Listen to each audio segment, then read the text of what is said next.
Be a part of a theatre-themed art exhibition. Michelin one-star Latin American cuisine restaurant in Central, embodying the essence of South American fine dining. To search for the world's finest stone of angels.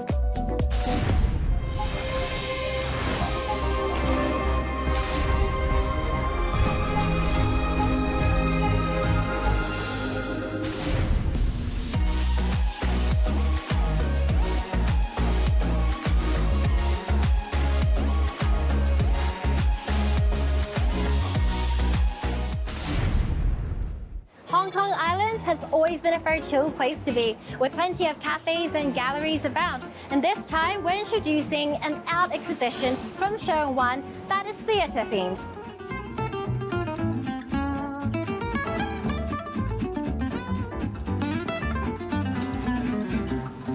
This exhibition features local young artist Felix Chan. It's not the first time he's exhibited, but it is his first solo. Felix works in brand event and artist management, but he's always had a deep-rooted passion for the performing arts, particularly theatre and satirical illustration. Whenever he attends a play, he documents or sketches his memories of the performance. It's his way of showing gratitude to the performers and also serves as a personal gift to them. Hello, Felix. Could you just briefly explain to us what your art style is? Do very simple line drawings, and actually the theme is all performance based, so it's all actors in a certain performance in a certain show. Most of the time it's performances that I've experienced and witnessed in person, so all these drawings I try to simplify them into just one drawing, as little lines as possible. Yeah. Felix has never formally studied under any notable mentors. He's entirely self-taught, learning through observation and practice. Gradually, he has captured the essence of an entire theatre house through his lines and sketches. The exhibition design and decorations we see today are his handiwork, aimed at authentically representing the true nature of theatre. What are you passionate about?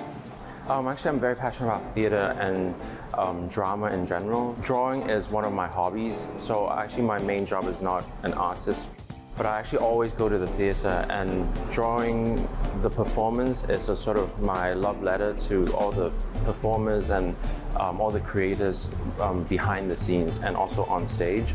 Yeah, I try to capture the best and the most exact expression of their performances, so when people see them, they can actually, just by one view, they can get the whole essence of their character. I see. So what motivates you whenever you create a piece of artwork? It's one of those things that it's just in my blood, that I just want to keep drawing, and it's just something I want to express. And as I said, it's a love letter to performers everywhere, and especially performers I've seen and witnessed. So I always print them out and give them a copy, or I tag them on Instagram, hoping that they would see it. And so all in all, it's just a huge love letter to theatre. Yeah. Felix's artworks not only aim to exhibit his experiences at the theatre or the performer's expressions, but he also wishes through his works convey a deeper meaning, such as this collection. Through the colour choice in this set of 9, Felix aimed to express all the different ways that the stage can be inclusive for different genders. Characters are not bound by traditional societal gender roles. For example, even male actors can play strong conservative women roles, and female actresses can play softer men characters, and this is reflected in this collection.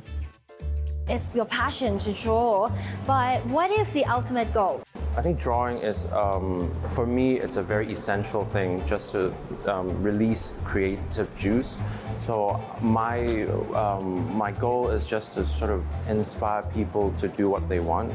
Just by doing what I like, I just want to let people know, actually you can still have a full-time job and keep doing what you like.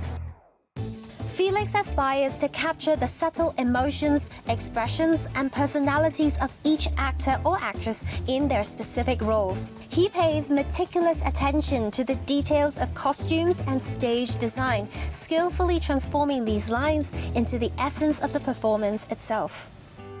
So which is your favorite piece of artwork?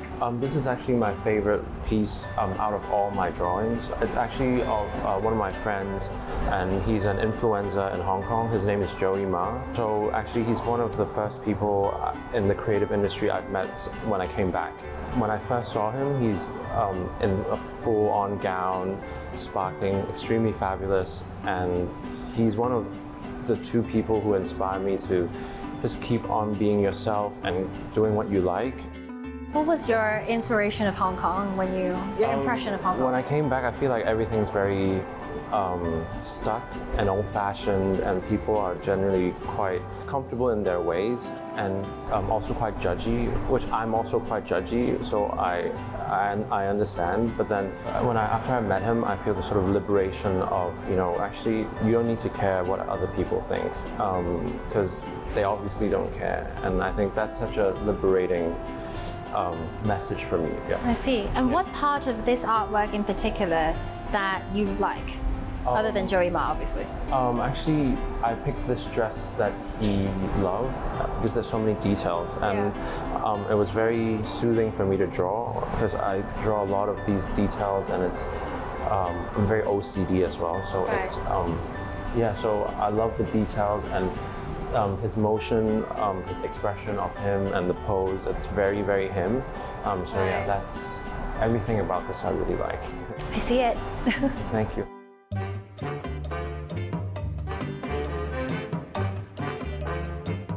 This exhibition features a lot of Felix's artworks, like his sketches, but it's also got a lot of intricate designs, like the selfie booth. It invites customers to get to know Felix better, as well as be part of his theatrical world.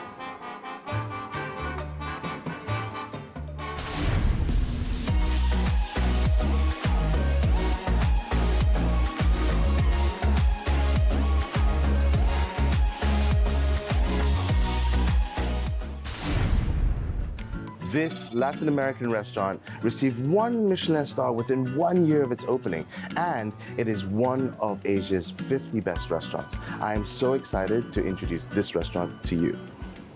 This restaurant is very intimate, and it exudes a charming and elegant atmosphere.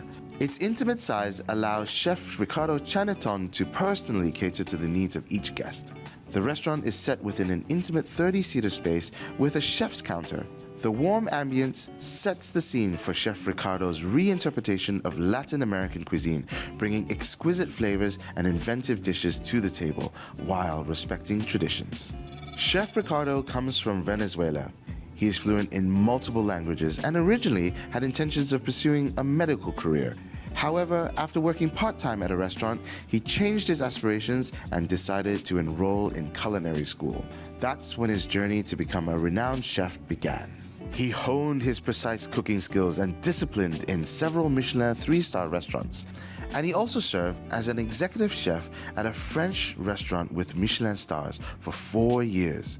In this restaurant, you will witness Chef Ricardo's expertise in using French technique in crafting his interpretation of the intricate culinary culture and vision of South America. Hola, Chef Ricardo. Hola, ¿qué tal? I'm always excited to eat your food, but I want to know, it's been 4 years since you've opened. How has your perspective changed, or how has it become more strong?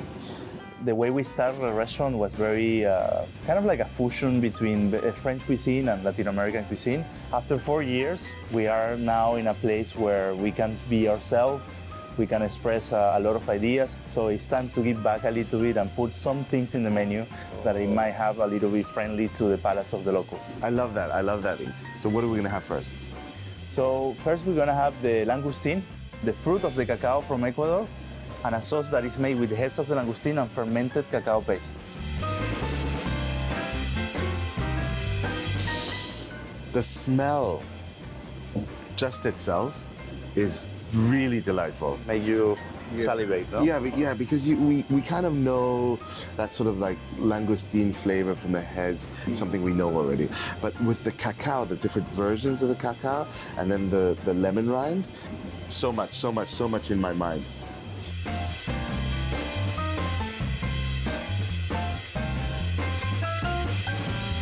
It's cacao from Ecuador that we bring fresh, and basically we do all the process of fermentation in-house. So how do we eat it? Like, So I recommend you to cut a little bit of the langoustine. Yeah.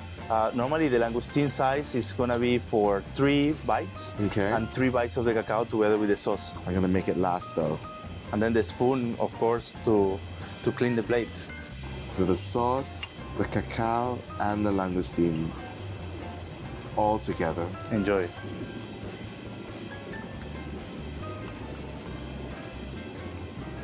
The first thing is the langoustine is perfectly cooked. Still in the center, nice, raw but warm. The outside is nicely seared. But what's coming out is a very interesting chocolate flavor.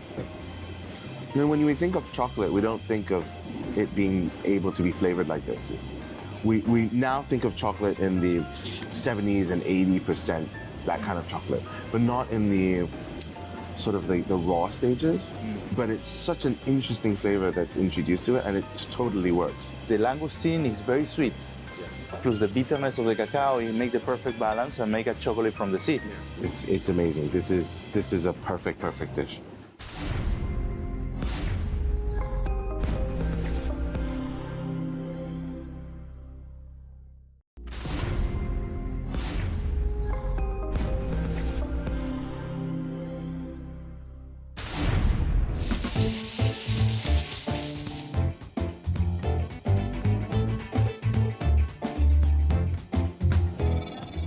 So I'm gonna continue eating this. What are we gonna have next? So the next course is gonna be sea bass that we do pan-sear, but also we finish in the grill with a rub of spices that we call mojo. Well, the first thing about this dish is when it arrives, before you pour the sauce on, this package of smell. It's almost like a present where you open the wrapping a little bit, and you see a little bit what's going on, and then it's sort of just unraveling itself. And once you pour the vegetable jus into it, it just becomes something else, and it transforms into a completely different flavor. It's so appealing.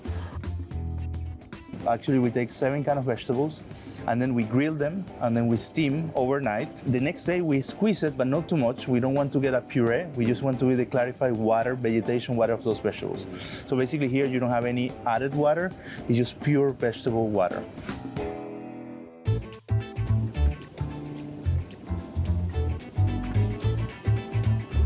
There's everything you want in a fish dish here. The jus from the vegetables is nothing like you've ever eaten. The fish is so oily, so soft, you can break it with a spoon easily, and then you combine all the flavors together in one mouthful.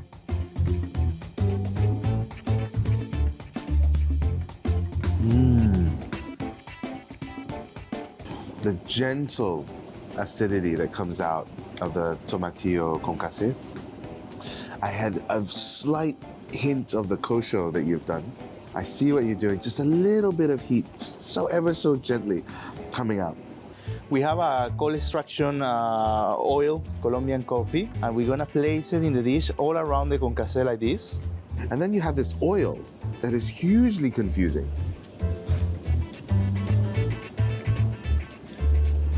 Because the color of the bouillon, it makes you think about coffee. Yeah. But it's not coffee. But it's not coffee. But the coffee is coming from somewhere else. The color of the jus also makes you think about meat. Yeah. There's no meat in it as well. In the Caribbean coast, a grilled fish, and you have grilled vegetables. That's basically the idea behind this dish. I love that. I love how you've taken the traditions of the Caribbean, made it your own thing, deconstructed it in a way, but then when you reconstructed it, you didn't make it completely foreign. Oh, bravo. This dish is amazing.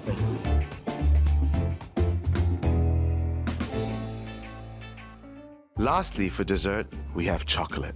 Chocolate is a cornerstone of Latin American culinary tradition, so Chef Ricardo places great emphasis on the quality of the chocolate he uses. They have sourced cacao that is native of Taiwan and starts the process of making chocolate from scratch. The process of making chocolate is time-consuming. It starts with separating the outer shell and the fruit from the cacao pods. Then, the beans and pulp are fermented for 7 to 10 days to enhance the flavor and acidity of the cocoa. After fermentation, the cocoa beans are separated from the pulp, dehydrated, and roasted with gentle heat. Finally, the roasted cocoa beans are ground and mixed with cocoa butter and organic sugar to create a dark chocolate with a cocoa content of 70%.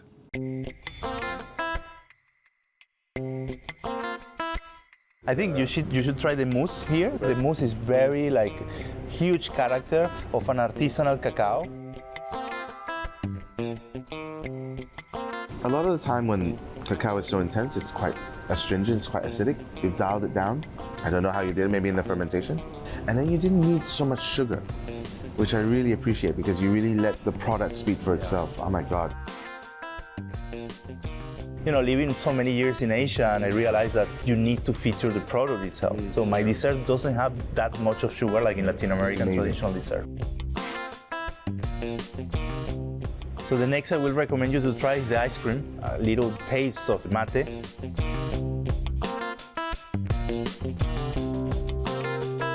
You've put it in an ice cream form. You've got all the nice parts of the tea flavor really comes out of it. And I feel like you've gone from one very intense flavor to another intense flavor, but the ice cream sort of calms you down a little bit. It was very, very good. So next I will go for the cake on the left hand side, just to have a little bit of texture, different textures. This cake is made with 70% chocolate homemade from us, topped with a little bit of feuilletin and shaved cacao paste. It's got the intensity that you want from a dense chocolate cake. It's almost German.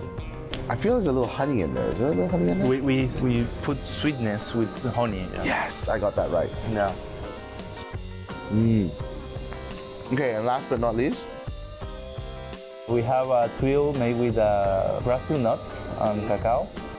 Under you have the cream of tonka bean, a little bit of mascarpone.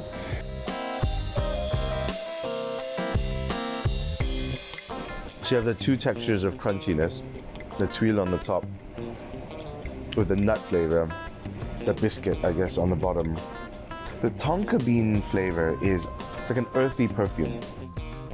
We call in South America the vanilla of the Amazonas, because somehow also have this kind of like a creamy, woody perfume. Thank you so much. Thank you. I mean, dish upon dish is a true expression of who you are, where you're from. To a chef, the dish is the story. It's the way of communicating. And you've been able to communicate with us not only the story of who you are about Venezuela, about the greater Latin America. If I can be so bold as to say, you want for us to feel how you feel when you eat your mom's cooking. That satisfaction of eating something from home, yet in a very elevated way, is for me the pinnacle of cooking. So thank you and congratulations, and continue to give us this amazing food. Thank you so much.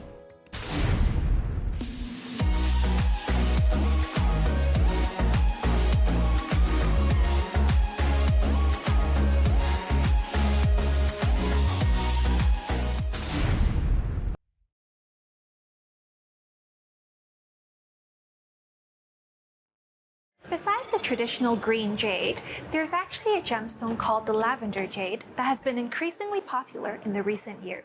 And that is why this jewelry shop has decided to host an event in tribute to the lavender jade, so more customers can appreciate its value and health benefits. For over 50 years, this jewelry brand has been deeply involved in the study of jadeite gemstones. Each year, they personally travel to Myanmar to select jadeite roughs with the most promising attributes. Their efforts extend to cutting, polishing, and refining these raw materials in-house. Every piece in the collection is designed by different artists, transforming each item into a one-of-a-kind masterpiece.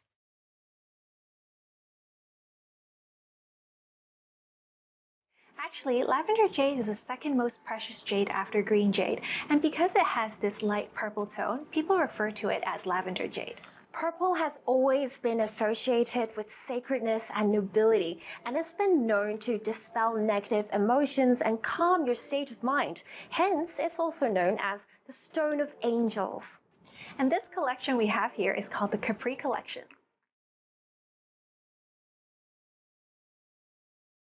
The jeweler launched their Capri collection in 2022, which drew inspiration from the wave patterns seen along the coastline of Italy's renowned island Capri. Adorned with rare gemstones and jadeite, the series exudes an essence of Italian color and dynamicism. The island of Capri is known for its natural landscapes and iconic landmarks such as the Blue Grotto, its rock formations, and also Villa San Michele, which houses a vast collection of artworks. All this vibrant cultural heritage serves as inspiration for the Capri collection. Talking about Capri really brings me back to my university days. It's actually one of my favorite destinations, and I think this collection is really able to capture the beauty and allure of the island itself. You can see through its different use of color tones, the added diamonds, it creates this very romantic, elegant, yet youthful collection.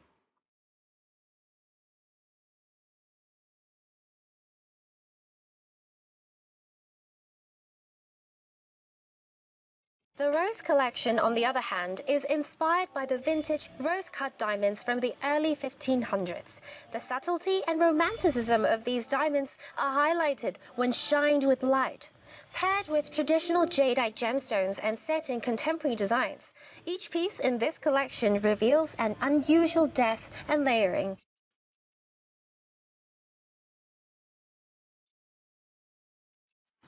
This rose collection is named after the traditional rose cutting technique. It's even got a vintage look. Because it uses a rose cutting technique, the shimmer of the diamonds is actually more subtle, allowing the lavender jade to truly stand out.